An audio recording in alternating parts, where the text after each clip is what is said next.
Okay, this is quite disturbing because I just tried doing a video about this and it basically took me so long. I lost myself talking about the trauma with my father, which is something that I want to avoid even thinking about. But okay, I'm gonna try and make a normal, not 2 hour long conversation about it. I'm just trying to realize how long I actually had to talk about this, because when I tried having a conversation about my father,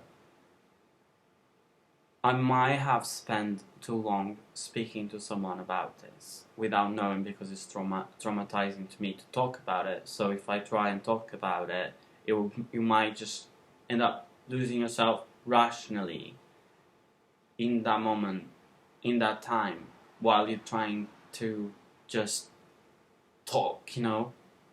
So,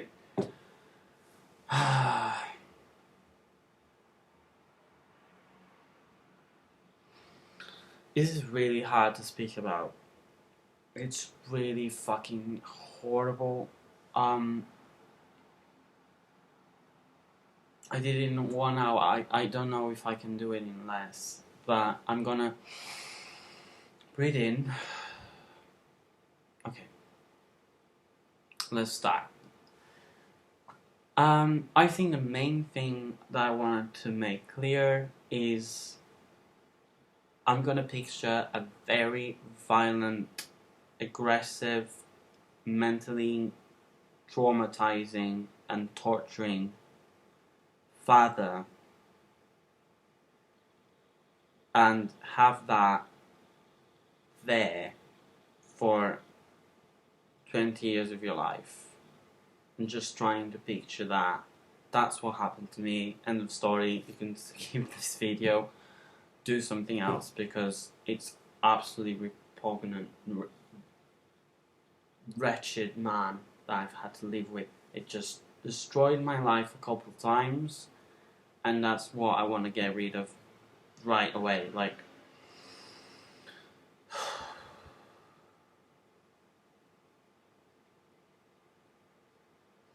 I do understand family values. I do understand if I had a beautiful, loving father, or a beautiful, loving mother, or a beautiful anything, I wouldn't be driven to be a clandestine society, or even leave the country at all. I would just like, to be honest, I'm very unsuccessful, but I'm stuck with you guys. You love me. I can tell you're comfortable with what I have to say. You know what I mean? We're in the same page here. Great.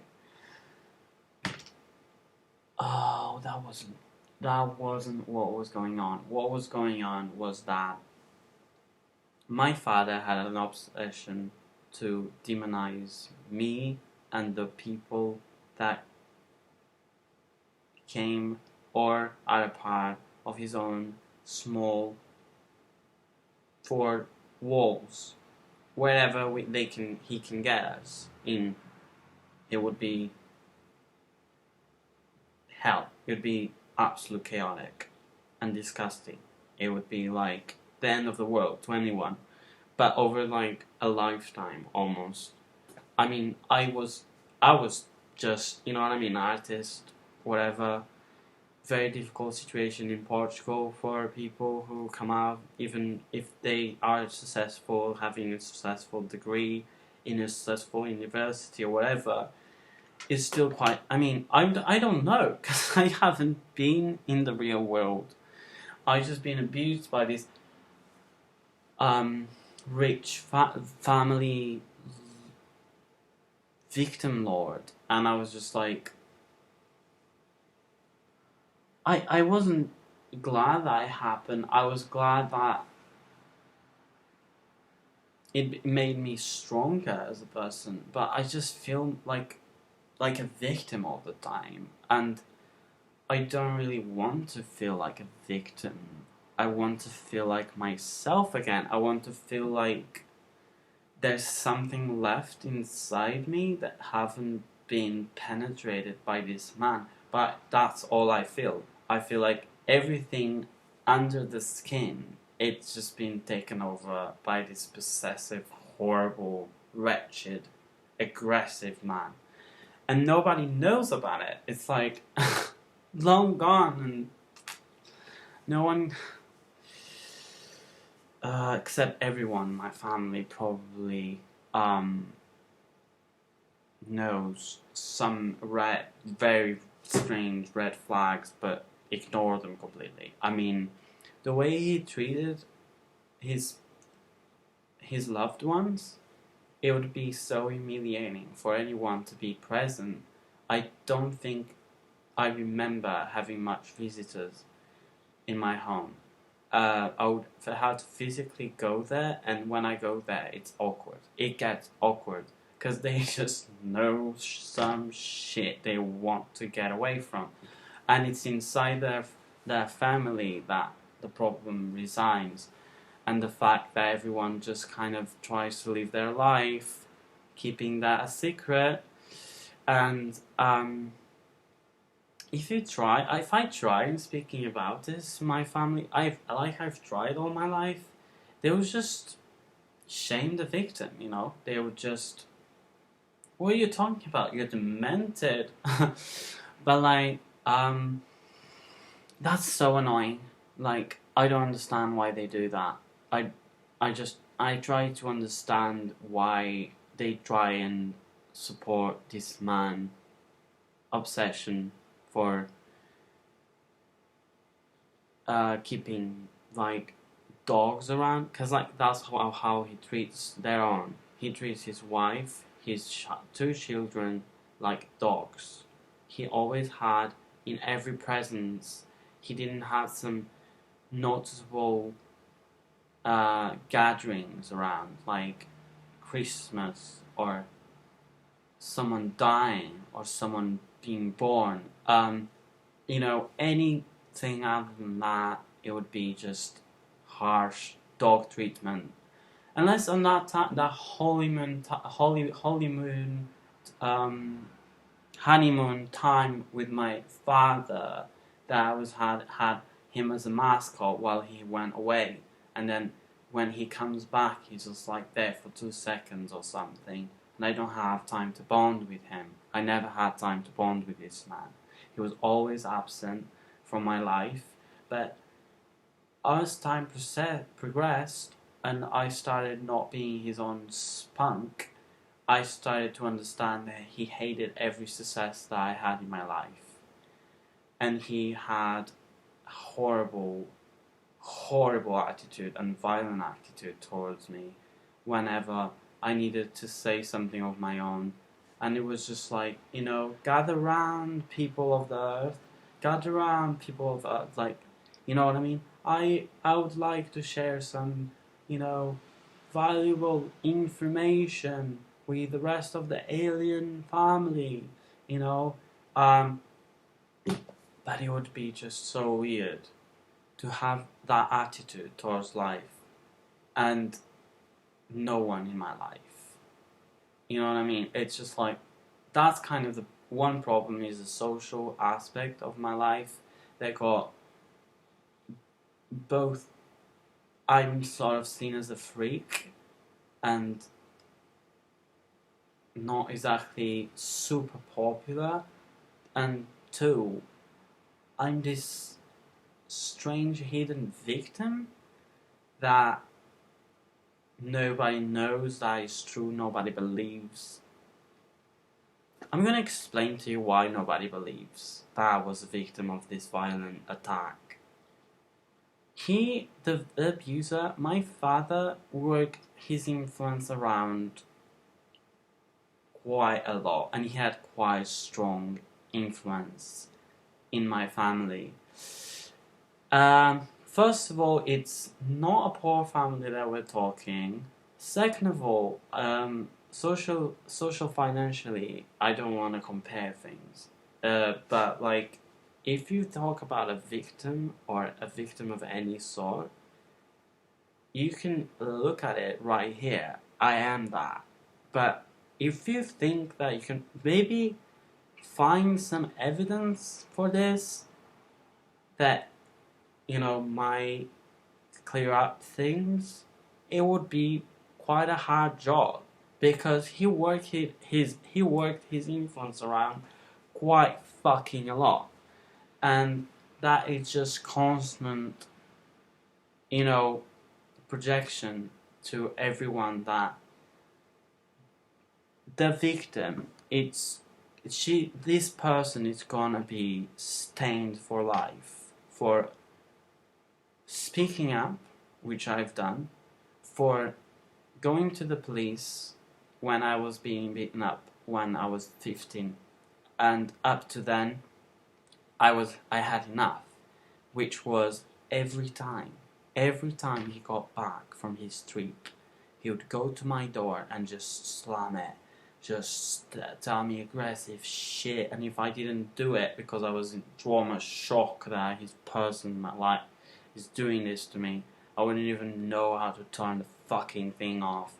I couldn't move. I would just be fucking paralyzed in shock that this person just arrives at time for just smashing something or doing some damage or being violent all the time.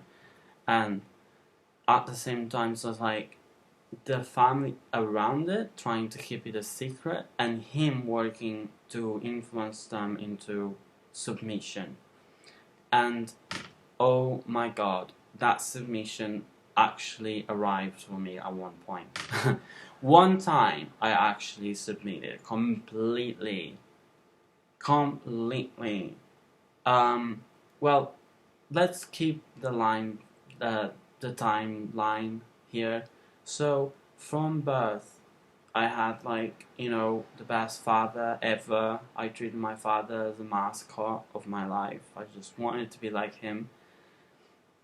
Or not like him. I wanted to be an artist and a painter and a musician and some other two things that I've actually accomplished in my life and I'm completely satisfied with.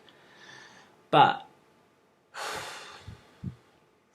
oh boy, he didn't like any success in my life. He just, I can feel it in my body. It's just like anything that I've done towards my liberation as an artist, as a free thinker, as a philosopher of any kind, or any good aspect or positive thing about myself that I would have to, just everyone gather around, you know what I mean? Everyone has everything to give.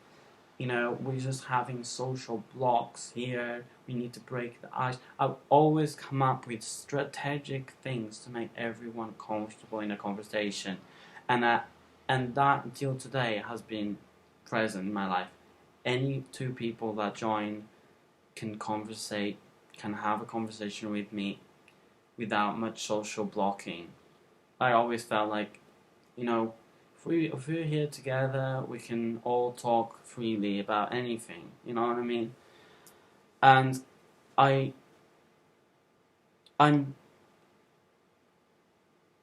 what I wanted to say is, so keeping on the timeline, I was born, I had this kind of honeymoon with my father. Then I started having my own life choices and life things and TED Talks or whatever. And that just kind of set him off forever.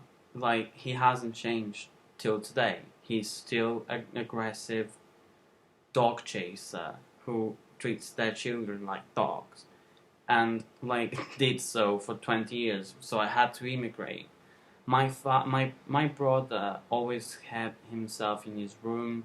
When we separated, I went to a smaller room because we were living there in the same sort of bunk beds. And obviously, this man injecting violence through our eardrums and eyeballs and every fucking impulse or sensorial part of our body would obviously have an influence on a relationship between brothers and between mother and children. But that was that circle of me, my mother, my father, and my brother not knowing how to get rid of this danger in our lives, which is our father. And we all, in a way, we all became victims of society in a way, because of the influence he has on people is quite strong. And even though scientifically, psychologically, and in psychiatric terms, or any kind of science, I can't possibly, I can't have any diagnosis of mental illness. But yet, from a young age, my parents couldn't give me the comfort of a normal parenthood, so they always sent me to a shrink. And most of the problems I had was adolescence hysteria. And when I started living alone, when I went to work on a degree, an art degree, away from my parents, that was especially targeted then, because I was living alone and I was having a youth hysteria, as a flashing gay, revolting from my abuse and all that was happening in my head. I couldn't fucking care less. I would ask for my parents to give me support, which they have never given to me, and I would still trust them with advice. I would still trust them with, oh, I'm talking about being bi, about liking this girl, about this and that, and as next day I get like taken by the police because I was giving a bit of an exterior moment. Breaking glass wasn't like the only thing. It was just living with other people, and they were dramatizing that I was like smashing up the flat and all that. Which, to be honest, it is kind of upsetting if you're living with someone. They start smashing up the flat, and you could definitely say, you're kicked out, and I could take that situation and be like, oh yeah, I'm gonna be kicked out because I did some damage in a property. But this was devastating to my life. It was just the end. It was like, I went to study, I did some hysteria, I broke a glass and I threw it outside of the window, but I could see nobody was walking, and I was conscious about it. And when I talked to my psychiatrist, it couldn't have been out of uncontrol. It wasn't an uncontrolled moment, so they can't even call that as an autistic thing, because I remember it clearly and I had consciousness in the situation, so it wasn't something that wasn't in control. But they still used this situation against me, and they just had a car pulling over in a fountain that I had a bath in, and taking me home. And just that was enough to call my parents. My parents having all the choices in the world to help their children. The one thing they do is put in a mental hospital, all dosed up in benzos, in antipsychotics, and risperidone and levetiracetam for a month. And because I just gave in, because I have a problem with doctors. I wouldn't speak with a doctor. I wouldn't accept their pills. I wouldn't. So I was directly. I mean, it wasn't directly. I was sitting there staring at a wall. Someone from that hospital is a distant family member, and just looked at me, went in the office, came out, and next thing I know, I was institutionalized. I don't know the word. Institutionalized in a public mental hospital. When I got out, I got the information that my family forced me to be there because they still had, even though I was 18, I was depending financially on my parents, so I was like their property or something. And I could have been kept inside without coming out against my will, and as long as they needed. And because I didn't want, like, I didn't start, and I basically just was given a bunch of pills. I was forced to take them. I had to be looked at every angle, like 24/7. But like there weren't any mental support or psychiatrist talking with anyone. Every patient in a mental hospital, in Hospital São João, isn't looked at properly by any psychiatrist, and everything that goes down there is absolutely unorthodox, and nothing has any level of support besides the kids games, the kids sessions that they have with pencils and pens and listening to the CD player or something. Besides that helped me quite a lot. But besides that, there wasn't any organized event or consultation to support anyone institutionalized there. And a lot of them are against their will. Some of them have the right to leave and leave their parents and see their parents and come back. But that's not even the problem. The main issue is you can basically stretch the law as much as you want there if you have the chance, if you have the info or whatever. But I just feel like, you know what I mean? I was dosed in this like pill, which kind of made my problem even worse, because it was this flaming idea that was kept inside a place because I think in a unique way. And then because I'm intelligent, I understood I had to give in as much as possible, but in a natural way for me. Because if you know me as a family, you know that I'm not gonna snap like that and be like, oh yes, please, oh yes, daddy, oh yes, mommy, oh yes, oh an argument, oh I don't want to have an argument, let's go to my room. I'm never like that. I want to take things in and understand them.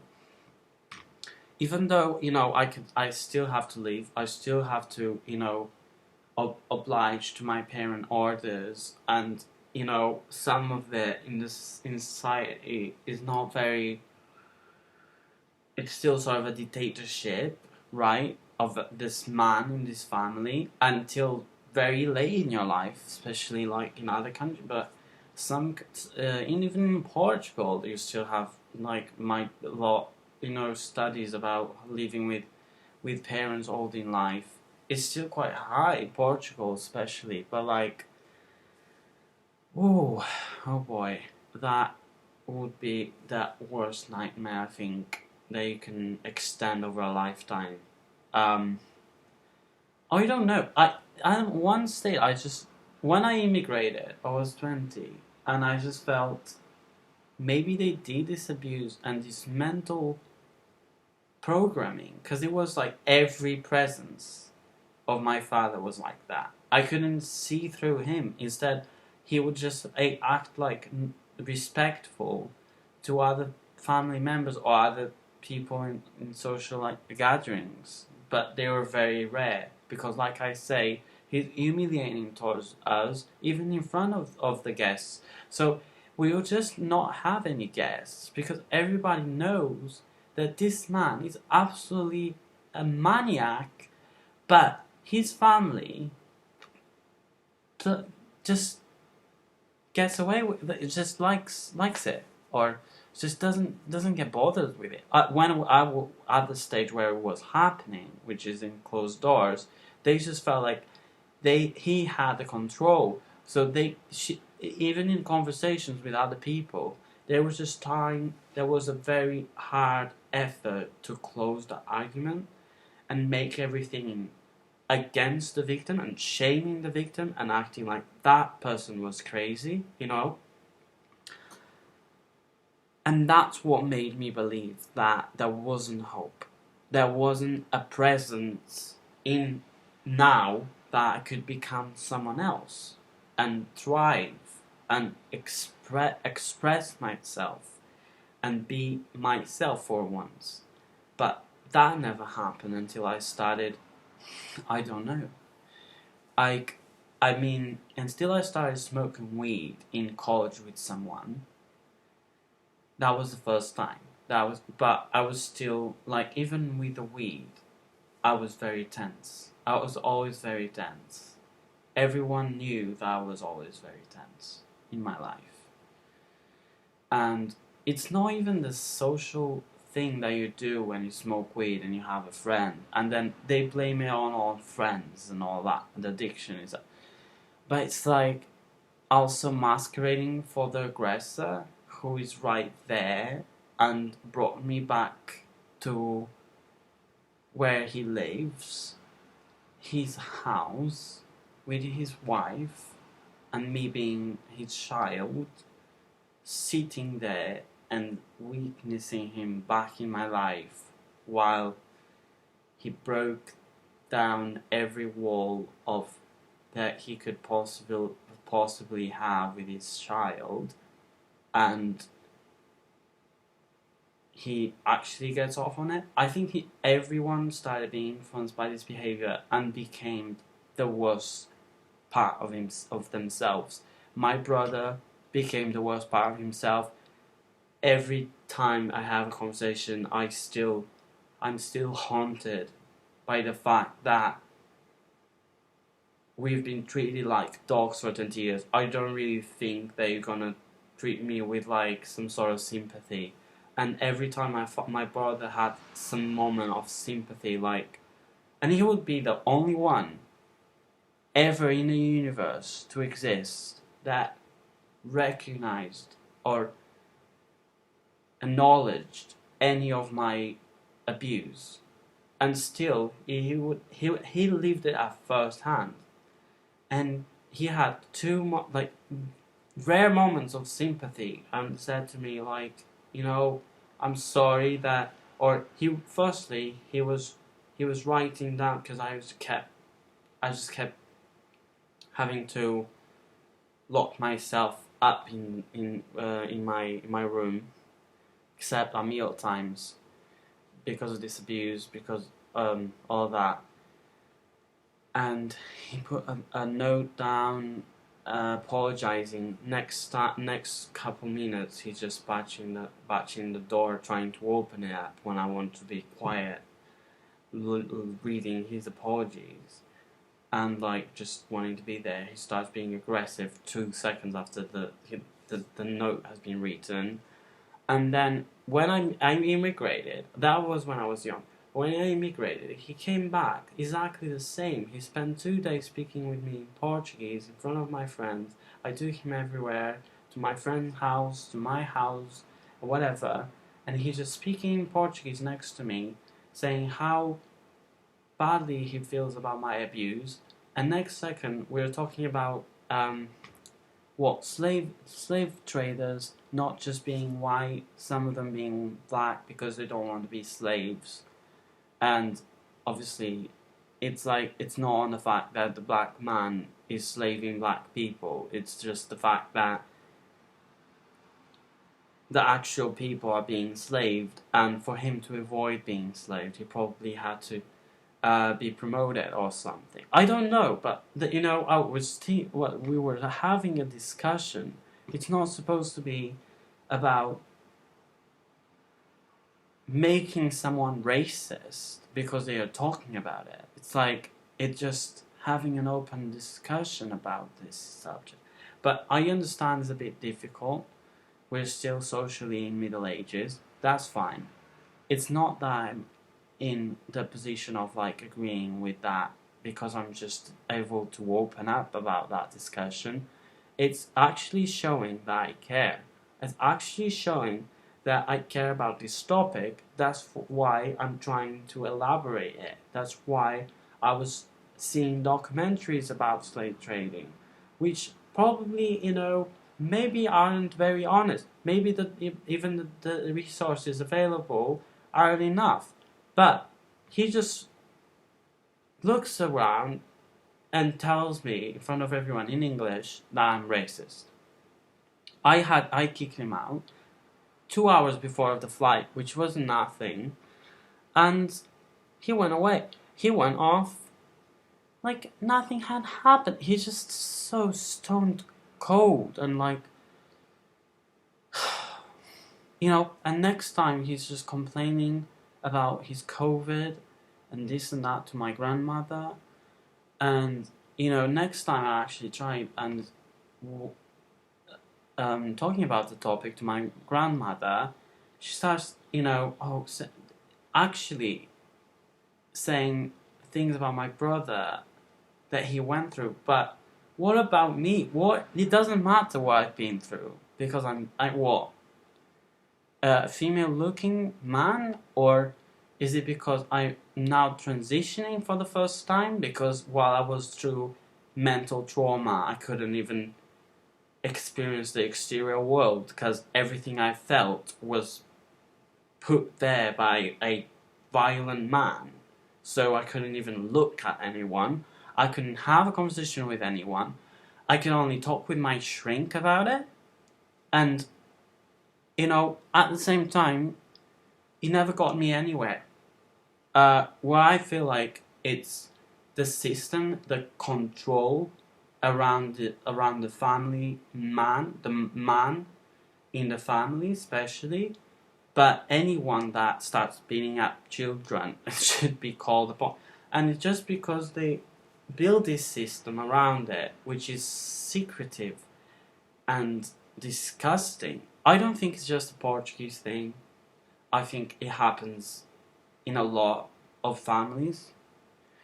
But it's wrong, and wake up, people. Just you can actually tell a story with your own life.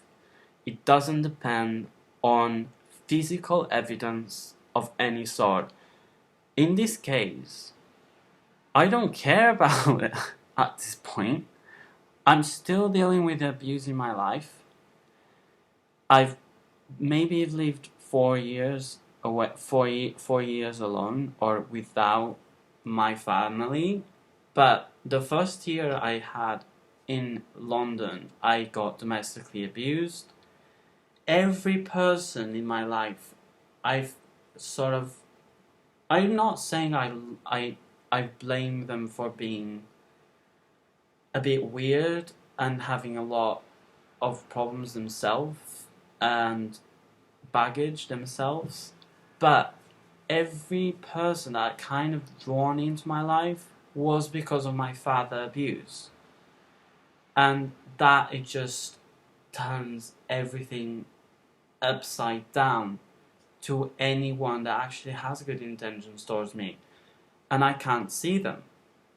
So any relationship that I would have would be not just affected by my gender dysphoria or gender journey that I'm having, but mostly because the trauma is still fresh and is not leaving my body. I can still feel myself being treated like a dog every day of my life, and the threat of prolonging it further into a lifetime of abuse like my mother has, and she's just ended up looking down at her children, looking down at her life, looking down at her family, because they weren't there for anything. And the judgment of this system, the judgment of the victims, and trying to look for answers in the aggressor and the way they influence people and strongly influence people, which is absolutely the wrong place to find answers. Like, obviously, I mean, for once I did a video about it and I just went down to the point. My life, my abuse is still quite fresh and it's quite under the skin. And if I try to start talking about it, I will just lose myself and start talking about this for hours, because it stops being rational at one point. It starts going in random life events that this person completely destroyed my life over nothing, and it just collapsed into a big thing that I'm doing about my own guilty self, which is something completely different. One thing is the abuse that I had, the other thing is blaming myself for right reasons, which is when I did something wrong, when I kicked someone out that actually loves me in my life, when I threatened them with doing some damage in the house, when I, you know what I mean? I've done bad things, but I need to realize that this didn't start with me, and it probably came from the fact that if I open slightly, my body is just a wretched, aggressive, mentally torturing father. It's not me. I have actually turned into my aggressor, and I am the bully myself at one point. But I don't want to be. I don't want to be this wretched, aggressive man, because he destroyed everything I ever had in my life. He destroyed everyone that I love. Every effort I've done towards improving myself and confronting my family about it, done. You know, they use everything just as a government will use anything against you. It's like, but it's the secret system that goes around a victim. That for me, I don't get off on making my life a wannabe victim. And I'm pretty much sure that I didn't do that with this video alone. I'm pretty sure that a lot of things happened wrong, and it didn't start with me.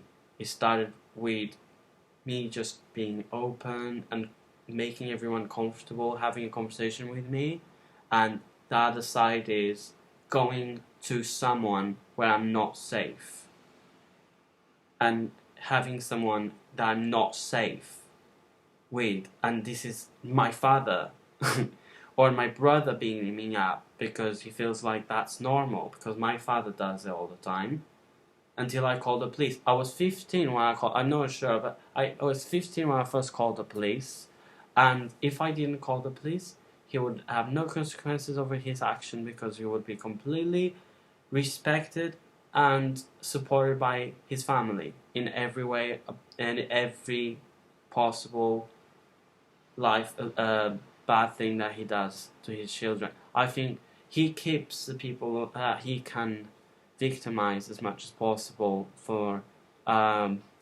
bigger pain provoker, or I don't know, he's just a Death Eater basically. He just eats everything from inside until you're broken, until you obey. When I was in hospital, I was in hospital for just a month because I gave in at one point.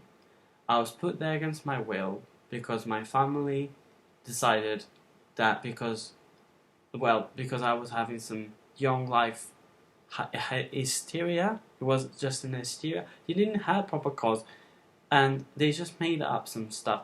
And the witnesses from that gave reports to the police was like random things, like jumping into a fountain, or ringing a bell of a stranger, or getting in a stranger car, or dropping a mirror while I'm in the street, while I know the street is empty, and having reports from my flatmates which could have caused some provocative things to happen, like, you know what I mean? Oh, this person's going batshit crazy because they're screaming in front of a mirror, but not constantly. So it's like one episode was like that. The water was smashing the computer, but the computer wasn't working in the first place.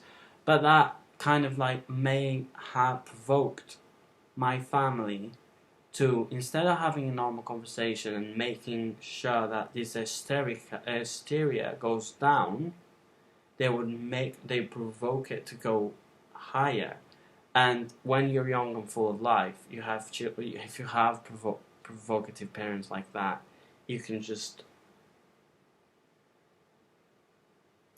know for sure it's a fast track to fucking misery in the rest of your life. And that's the best fucking advice I have to give you.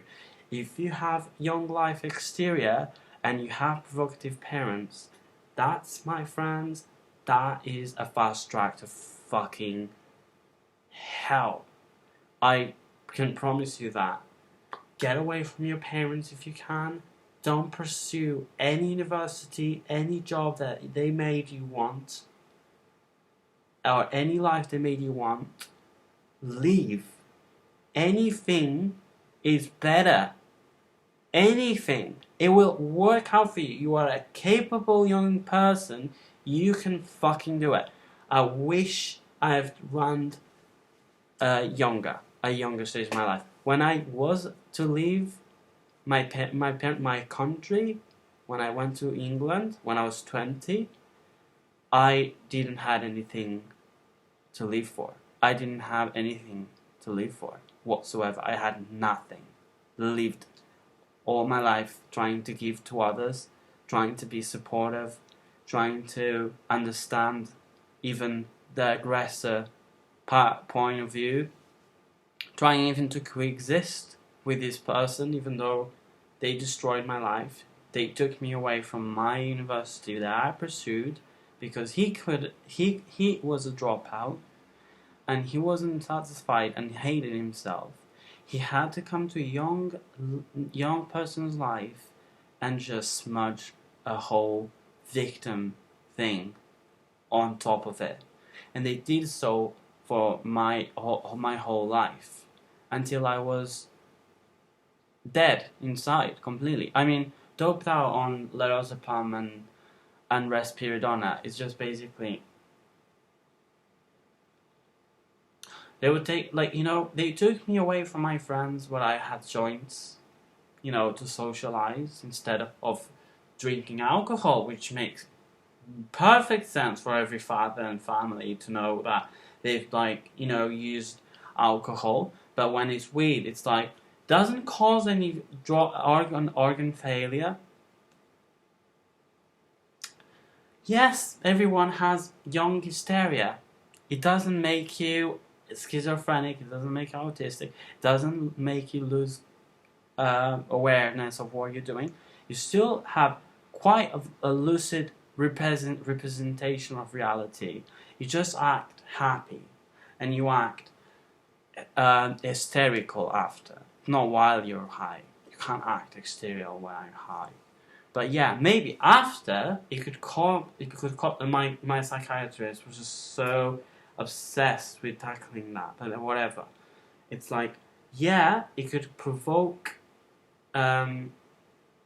atypical behaviors after you take it, but it's very rare. And also, I don't think those were out of tune. I don't think they were out of representing reality properly. I think they were, and I think I still have moments without control, and those moments would probably be hard to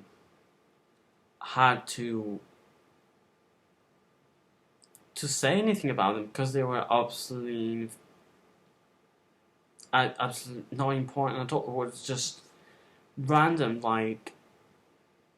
It's my body sort of swinging, and I just walk a bit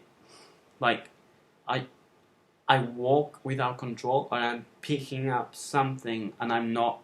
It's I'm not picking up something. It's stuff like that. But it's just barely.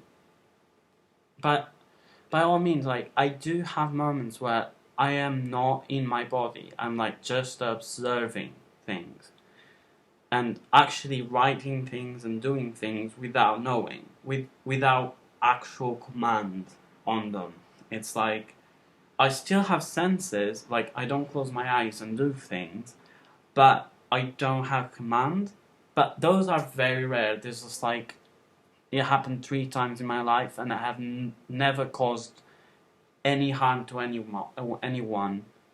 Um, but yeah, I mean, that has nothing to do with the fact that my family had the control financially and every other control to put me in a mental hospital out of a spite, out of a little, police complaint. That, I mean, today I could have, like, been put institutionalized by my family probably 50 times, if it was about that. Because, police is like a virus. If you give it a chance, they will just, like, put a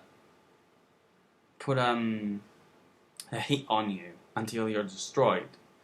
So it's like some people avoid that, right? But my family would just be like, oh yeah, bring it on. I want to see this person destroyed. I want this person to feel pain. And it's like, it's haunting. It's like, it could happen at any time, and only suicide will help me now. It's kind of the only reason I'm extremely suicidal. It's the mental torture that I've suffered and the way they influence the normal channels to normally support someone, but in this case was to damage you. So every influence they had, they used it against me. Is suffocating clinginess what is called? No. It's rampage violence, and I couldn't live my life. Zero.